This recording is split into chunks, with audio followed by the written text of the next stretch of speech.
Hello everyone, जय हिंद। आज है 26 जनवरी 2024 और 26 जनवरी से बनने वाले जितने भी करंट अफेयर के इंपॉर्टेंट क्वेश्चन होंगे उन्हें हम इस वीडियो में डिस्कस करेंगे। साथ ही स्टैटिक रिवीजन भी करेंगे। तो आइए स्टार्ट करते हैं आज के सेशन को। सबसे पहले रिवीजन करेंगे। तो रिवीजन में 6 बार भारत की गणतंत्र दिवस परेड में विदेश मेहमान बनने वाले एकमात्र देश बन गया है फ्रांस। दुनिया का सबसे बड़ा दीपक अयोध्या में जगमगाया है। भारत पहला Indian innovation centre graphic launch किया है केरल में। किस राज्य के देसी खजूर की किस्म को कच्ची जीआई टैग प्राप्त हुआ है?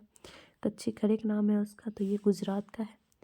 पेप्सिको इंडिया का नया सीईओ किसे नियुक्त किया गया है? जागृत कोटेचा को। विश्व की पहली परमाणु बैटरी किस देश के ने विकसित किया है? ये चाइना ने विकसित किया है। प्रसिद्ध शास्त्रीय गायिका प्रभा अन्ने किस घराने से थी? ये किराना घराने से थी, जिनका निधन हो गया है। Boeing Indian engineering and technology centre का उद्घाटन यह बेंगलुरु में किया गया। 75वें एमी अवार्ड में सर्वश्रेष्ठ ड्रामा सीरीज खिताब जीतने वाले हैं सक्सेशन। भारत की नई शास्त्रीय भाषा बन गई है फारसी। ठीक है, इन सभी क्वेश्चन को हमने कल डिस्कस किया था, डिटेल से पढ़ा था और आज क्विक रिवीजन थी। तो आगे बढ़ते हैं और आज के सवाल की तरफ बढ़ जाते हैं। हाल ही में यूएनजीए के नए अध्यक्ष भारत की 5 दिवसीय दौरे पर इनका नाम क्या है? तो यूएनजीए के अध्यक्ष जो कि भारत के 5 दिवसीय दौरे पर है, इनका नाम है डेनिस फ्रांसिस। ठीक है, डेनिस फ्रांसिस जो कि 5 दिवसीय दौरे पे हैं। अध्यक्ष डेनिस फ्रांसिस भारत 5 दिवसीय यात्रा पर रवाना हुए हैं। 78वीं संयुक्त राष्ट्र महासभा के अध्यक्ष डेनिस फ्रांसिस 22 से 26 जनवरी तक भारत के दौरे पर आने वाले थे। ठीक है, और ये विदेश मंत्री के साथ बातचीत में महत्वपूर्ण बहुपक्षीय मुद्दों को शामिल की गई।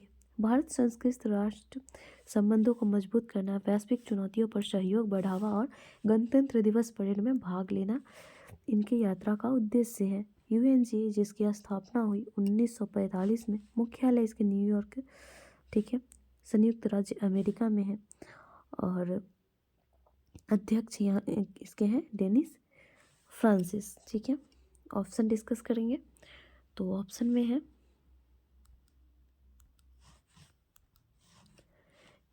Antonio Guterres.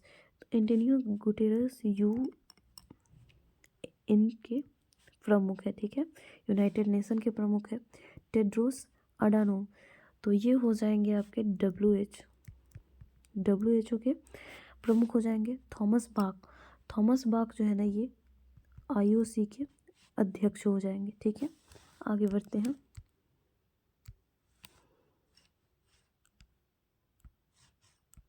क्वेश्चन है, अभ्यास खंजर भारत और किर्गिस्तान सेना के बीच कहाँ किया जाएगा? तो यह किया जाएगा हिमाचल प्रदेश में। Option number D right answer हो जाएगा। अभ्यास खंजर भारत और किर्गिस्तान सेना के बीच 11वां संयुक्त अभ्यास है, जिसे हिमाचल प्रदेश के बकलोह के विशेष प्रशिक्षण स्कूल में किया जा रहा है।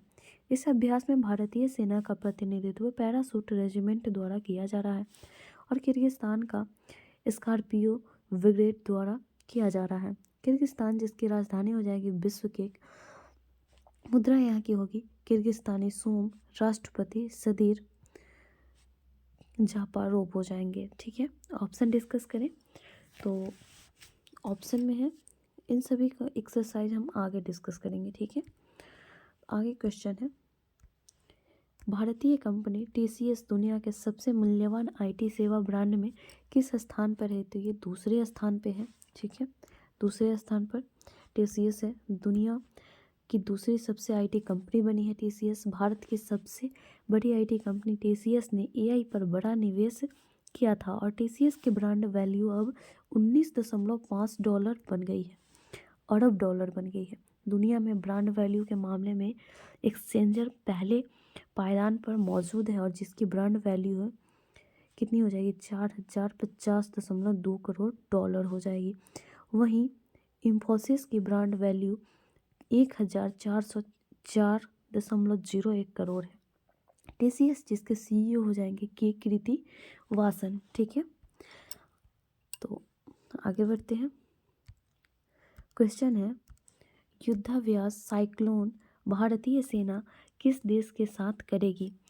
तो यह जो है ना, यह करेगी मिस्र के साथ। ठीक है, option number C right answer हो जाएगा। युद्धाभ्यास साइक्लोन के तहत भारतीय वायुसेना और मिस्र की वायुसेना अभ्यास करेगी। यह युद्धाभ्यास का दूसरा संस्करण है जो असांस मिस्र में किया जाएगा। इस युद्धाभ्यास में भारत की प्रतिनिधित्व पैराशूट रेजिमेंट के द्वारा किया जा रहा है। ठीक है, और राजधानी इसकी हो जाएगी मिस्र, जिसकी राजधानी हो जाएगी काहिरा। ठीक है, राजधानी हो जाएगी काहिरा। मुद्रा मिस्री पाउंड या गिली अल मिस्री हो जाएगी। राष्ट्रपति यहाँ के हो जाएंगे अब्दुल फतह अल सीसी। ठीक है, आगे बढ़ते हैं। हाँ, ऑप्शन डिस्कस कर लेते हैं। ऑप्शन में है जापान। तो जापान से आप रिलेट कर सकते हैं, क्या रिलेट कर सकते हैं यहाँ से? वीर गार्जियन। ठीक है, वीर गार्जियन रिलेट कर सकते हैं। धर्म गार्जियन, उसके बाद सिनियो मैत्री,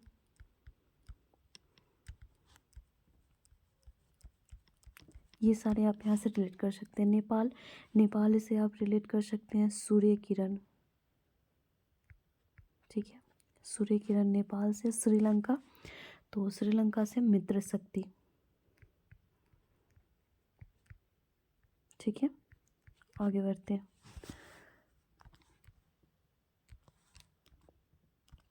क्वेश्चन है, पराक्रम दिवस समारोह का उद्घाटन कौन करेगा?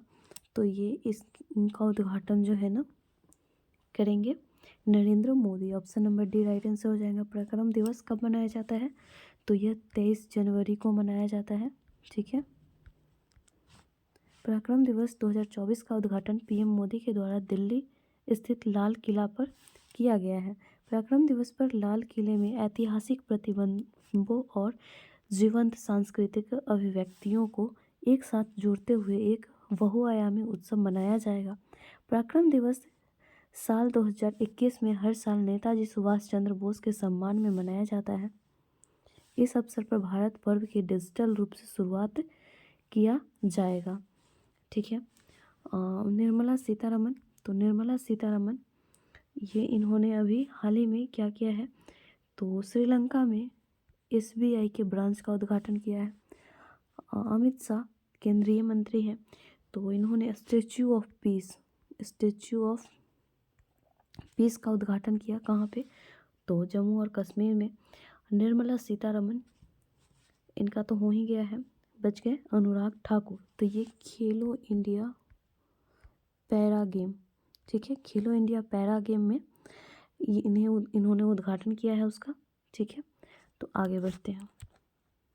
क्वेश्चन है, हाल ही में कौन डकार रैली 2024 जीतकर इस भीषण दौर का सबसे उम्रदराज विजेता बना है? तो ये बन गया है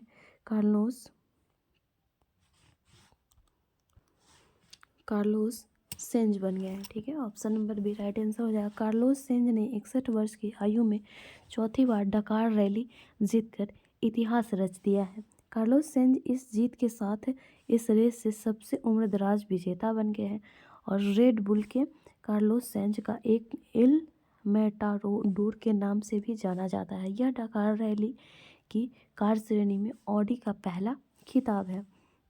ठीक है, कार्लोस अल्कराज, तो ये टेनिस खिलाड़ी हैं। ठीक है, टेनिस खिलाड़ी हैं और ये कहाँ के हैं? तो ये स्पेन से बिलोंग करते हैं। ठीक है, स्पेन से बिलोंग करते हैं।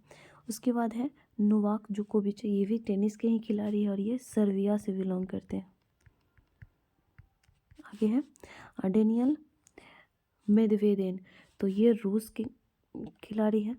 ठीक है, और ये भी टेनिस के ही खिलाड़ी हैं। ठीक है, आगे बढ़ते हैं। क्वेश्चन है, विश्व की सबसे बड़ी BR अम्बेडकर की मूर्ति कहाँ स्थापित की गई है? तो यह स्थापित की गई है आंध्र प्रदेश में। Option number B right answer हो जाएगा। विजयवाड़ा विश्व का सबसे बड़ा BR अम्बेडकर की मूर्ति 19 जनवरी 2024 को आंध्र प्रदेश के मुख्यमंत्री YS जगनमोहन रेड्डी ने विजयवाड़ा में 125 फीट ऊंची BR अम्बेडकर की मूर्ति का अनावरण किया है। यह विश्व का सबसे बड़ा डॉक्टर भीमराव अम्बेडकर की मूर्ति है और एवं इसका निर्माण कांस्य धातु से किया गया है। विजयवाड़ा शहर कृष्णा नदी की सहायक नदी तुंगभद्र के किनारे बसा हुआ है। ठीक है, और उसके बाद आप रिलेट कर सकते हैं, ऑप्शन में गुजरात है, तो गुजरात में दुनिया की सबसे ऊंची प्रतिमा स्टैच्यू ऑफ यूनिटी, ठीक है, इसका यहाँ पर उद्घाटन किया गया है, जो कि सरदार पटेल की प्रतिमा है। कर्नाटक, तो कर्नाटक में आप रिलेट कर सकते हैं, समृद्धि की प्रतिमा जो कि कैंप घोड़ा की प्रतिमा है। महाराष्ट्र स्टैच्यू ऑफ नॉलेज, ये भी बी आर अम्बेडकर की ही प्रतिमा है। नेक्स्ट क्वेश्चन देखते हैं, आगे बढ़ते हैं। जिसकी राजधानी हो जाएगी विशाखापट्टनम, ठीक है। मुख्यमंत्री यहाँ के होंगे वाई.एस. जगनमोहन रेड्डी, राज्यपाल एस. अब्दुल नाजीर। नेशनल पार्क यहाँ के आप रिलेट कर सकते हैं, नागार्जुन सागर राष्ट्रीय उद्यान, पापीकोंडा राष्ट्रीय उद्यान, ठीक है। नेक्स्ट क्वेश्चन देखते हैं। नेक्स्ट क्वेश्चन है, अयोध्या में बने भगवान श्री राम जी की मंदिर के निम्न में से कौन सी एक विशेषता नहीं है? तो राम मंदिर 3 फ्लोर का है और हर मंजिल 20 फीट की है, ये सही है। इन मंदिर में स्टील और लोहे का बिल्कुल भी इस्तेमाल नहीं किया गया, ये भी सही है। मुख्य मंदिर में राजस्थान के भरतपुर जिले से आए गुलाबी पलुआ पत्थर के इस्तेमाल किए गए हैं, ये भी सही है। इस मंदिर में ईरान से लाए गए शालिग्राम पत्थर का इस्तेमाल किया गया नहीं, शालिग्राम पत्थर का तो इस्तेमाल किया गया लेकिन ईरान से नहीं लाया गया। पीएम मोदी ने अयोध्या में भगवान श्री राम के मंदिर का उद्घाटन किया है। लगभग 500 वर्षों बाद अयोध्या राम जन्मभूमि पर श्री राम मंदिर का निर्माण हुआ है। राम मंदिर से जुड़े कुछ फैक्ट हैं। मंदिर की विशेषताएं देखें तो राम मंदिर 3 फ्लोर का है और हर मंजिल 20 फीट का है। इस मंदिर में स्टील या लोहे का बिल्कुल भी इस्तेमाल नहीं किया गया है। मुख्य मंदिर में राजस्थान के भरतपुर जिले से आए गुलाबी बलुआ पत्थर के इस्तेमाल किए गए हैं। इस मंदिर में नेपाल की गंडकी नदी से लाए गए शालिग्राम पत्थर का इस्तेमाल किया गया है, ईरान से नहीं, नेपाल से लाए गए हैं। रामलला की मूर्ति मैसूर के अरुण योगीराज ने बनाई है, ये इंपॉर्टेंट क्वेश्चन है, इन्हें आप स्टार मार्क कर लें। और मंदिर के सौंदर्यीकरण और आर्किटेक्चर के लिए से लेकर संपूर्ण कार्यों में 1800 करोड़ रुपए खर्च किए गए हैं, ठीक है, 1800 करोड़ खर्च किए गए हैं। ग्राउंड फ्लोर में 160 पिलर्स, जबकि फर्स्ट फ्लोर 132 और सेकंड फ्लोर में 174 पिलर लगाए गए हैं। लंबाई है इसकी 360 फीट और चौड़ाई 235 फीट, ऊंचाई 161 फीट है। राम मंदिर का क्षेत्र 2.7 एकड़ में फैला हुआ है और मंदिर का निर्मित क्षेत्र 57,400 स्क्वायर फीट है। मंदिर के निर्माण में राम नाम की ईंटों का इस्तेमाल किया गया है, जिसे रामशिला कहते हैं, और ये ईंट राम सेतु के निर्माण के उपयोग में किए गए पत्थर के बराबर हैं, ठीक है। आगे बढ़ते हैं। क्वेश्चन है, वर्ष 2023 में दुनिया का सबसे बड़ा डेरिवेटिव एक्सचेंज कौन बना है? तो ये बन गया है NSE, ठीक है।